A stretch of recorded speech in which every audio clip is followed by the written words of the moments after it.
गौतम बुद्ध की प्रेरणादायक कहानी। पंडित और ब्राह्मण क्षत्रिय। गौतम बुद्ध का जीवन करुणा, प्रेम और ज्ञान से परिपूर्ण था। उनके उपदेश और कहानियां हमें जीवन की सच्ची राह दिखाती हैं। आज हम उनकी एक प्रसिद्ध प्रेरणादायक कथा प्रस्तुत कर रहे हैं, जिसमें एक पंडित और एक ब्राह्मण की छत्री से जुड़ी रोचक घटना का उल्लेख है। ये कहानी हमें अहंकार, धैर्य और वास्तविक ज्ञान की महत्ता को समझने में मदद करेगी। प्रस्तावना। गौतम बुद्ध के ज्ञान की रोशनी दूर दूर तक फैल चुकी थी। उनके उपदेश सुनने के लिए दूर दराज से लोग आते थे। कुछ लोग उन्हें श्रद्धा और प्रेम से सुनते थे, तो कुछ लोग परीक्षा लेने की भावना से उनके पास जाते थे। इस कहानी में एक अहंकारी पंडित बुद्ध की परीक्षा लेने आता है, लेकिन बुद्ध के ज्ञान के आगे उसका अभिमान टिक नहीं पाता। पंडित का अहंकार। प्राचीन समय की बात है। एक नगर में एक प्रसिद्ध ब्राह्मण पंडित रहता था। वह वेदों, शास्त्रों और पुराणों का बड़ा ज्ञानी था। उसे अपनी विद्वत्ता पर बहुत अभिमान था। वह सोचता था कि उससे बड़ा ज्ञानी कोई और नहीं हो सकता। एक दिन उसने सुना कि गौतम बुद्ध नाम के एक सन्यासी बहुत प्रसिद्ध हो रहे हैं। लोग कहते थे कि उनके ज्ञान में अद्भुत शक्ति है। ये सुनकर पंडित को ईर्ष्या हुई। उसने सोचा, भला ये गौतम बुद्ध कौन है? मेरे जैसे महान विद्वान के सामने तो वे कुछ भी नहीं। मैं जाकर उनकी परीक्षा लूंगा और उन्हें पराजित करूंगा। ऐसा विचार कर वह बुद्ध के आश्रम की ओर चल पड़ा। बुद्ध से पहली भेंट। गौतम बुद्ध उस समय अपने शिष्यों को उपदेश दे रहे थे। जैसे ही पंडित वहां पहुंचा, सभी लोगों की नजर उस पर पड़ी। उसके चेहरे पर अहंकार झलक रहा था। बुद्ध ने शांतिपूर्वक उसकी ओर देखा और कहा, पंडित जी, आपका स्वागत है।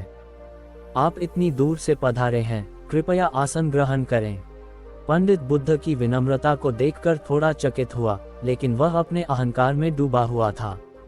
वह बोला, मैं तुमसे कुछ प्रश्न पूछना चाहता हूँ।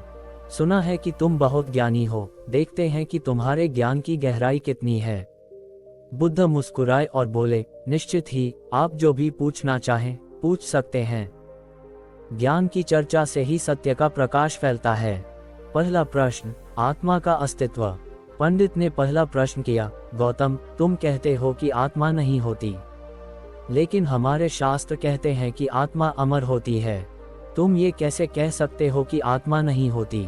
बुद्ध ने उत्तर दिया, पंडित जी, जब कोई व्यक्ति जल में अपनी परछाई देखता है, तो क्या वह वास्तव में वहां होती है? पंडित ने कहा, नहीं, वह केवल एक प्रतिबिंब होती है। बुद्ध मुस्कुराए और बोले, ठीक उसी प्रकार आत्मा का अस्तित्व भी केवल हमारी मान्यता और विचारधारा का प्रतिबिंब है। इसे पकड़ने जाओ तो ये विलीन हो जाती है। सत्य का अनुभव तभी होता है जब हम अपने अंदर के मोह, क्रोध और अहंकार से मुक्त होते हैं।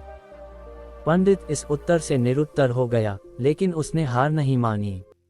ब्राह्मण की छत्री का रहस्य। पंडित फिर बोला, बुद्ध, मैं तुम्हारी परीक्षा लेने आया हूँ। मेरे पास यह छत्री है। ये एक विशेष छत्री है जो केवल ब्राह्मणों के लिए बनी है।